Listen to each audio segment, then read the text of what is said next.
Assalamu alaikum yan uwa, barkanmu da sake saduwa da ku a cikin wannan bidiyo. To yau insha Allah yan uwa zamu nuna muku wani sirrika da ke cikin WhatsApp. To amma idan ka san baka danna mana alamar subscribe ba, ka duba da kasan wannan bidiyo za ga alamar subscribe sai ka danna ta. Ka taba mana alamar ƙararrawar sanarwa domin sanar da kai tada dan bidiyon mu da zarar mun dora. To yanzu zamu shiga cikin WhatsApp. To zan yi kaman zan turawa wani abokina message haka. To dama in sirrukan su ne yadda aka yi dan yi wa rubutun ka kwalliya haka ya dan kyau sosai yadda shi wanda ka tura zai sha'awa, abin zai ba shi sha'awa. To dama kamar misali zan tura abokina message, to ina so amma rubutun nawa ya dan bambanta da na sauran mutane.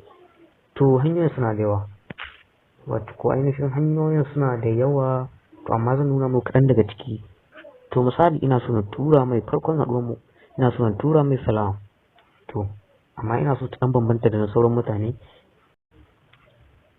to zan dan mai style mai dan kyau haka. Ina so rubutu na dan yi kauri, to misali zan fara sa star, sai na sa salam din, saka message din ta sannan sai in ƙara sa star. Kun ga yanzu rubutu na ya dan yi kauri haka, to sai na saki message ɗina. To idan na sake shi, to sannan akwai ma wata hanya ta biyu, ita ce in ya sa rubutu na dan karkace, to ga yadda zan yi. To misali na sa wannan abu, to sai na saka salam, na sa shi daga farko, to shi ma wannan sai na ƙara dawowa daga ƙarshe sai na ƙara sa shi, to kun ga dan karkace rubutu na haka. To kun gani again wani style ne. To sannan ga kuma ma wani kamar yadda kuke gani, ina sa rubutu na dan yi dan siriri haka dan yi ba da kyau sosai. To misali zan ƙara sa salam din nan, to sai na ƙara mai da waɗannan abubuwan guda uku. Kun ga dan yi siriri, kun ga da na goge kun ga ya fito, amma kuma idan na maida sai ku ga ya ɓace, su waɗannan abubuwan guda uku sun ɓace. Sannan kuma salam ita ta yi kyau.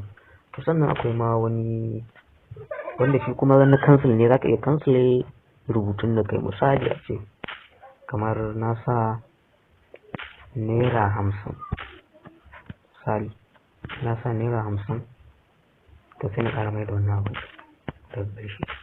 Kun ga ya cancel. To sai na kuma dawo na sa normal, sai na ƙara sa star, sai na dawo kuma na sa normal naira 40, ita ba cancel. Kun ga yayi kauri. To shi wannan kalar rubutun ne kamar yanzu misali kana so ka isar da sakon cewa abun da kake siyarwa ya sauka daga naira 50 ya dawo naira 40.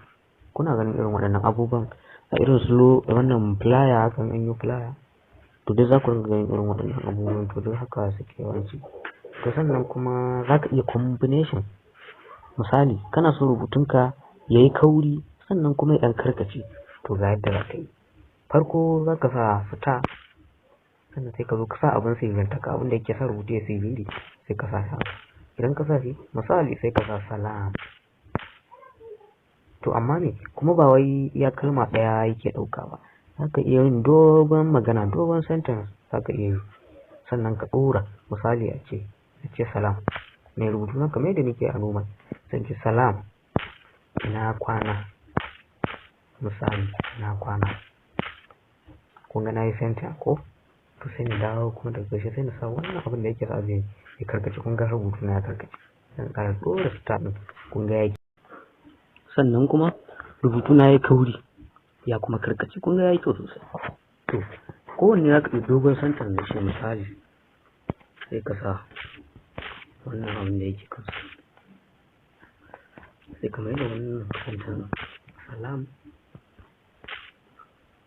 Misali ma dai shi ma nan kai ne mai kauri kuma kansa ne, sai ka sa salam ina kwana, sai ka mai da star. kun ga yayi kauri ya kuma cancel. Kun gani to kun gani yadda ya cancel kuma yayi kyau haka. To kala waɗannan abubuwan suna nan da yawa suna nan, amma insha Allah zan ci gaba da binciko mana kala sosai. Ku ya ku ci gaba da bibiyar mu a YouTube channel din nan tamu, za mu dinga kawo muku sabbin bidiyoyi kamar irin waɗannan da ma waɗanda suka sha bamban da waɗannan. Kawai kai dai kai mana subscribe, sannan ka taɓa mana alamar ƙararrawar sanarwa domin sanar da kai sabbin bidiyon mu da zarar mun ɗora.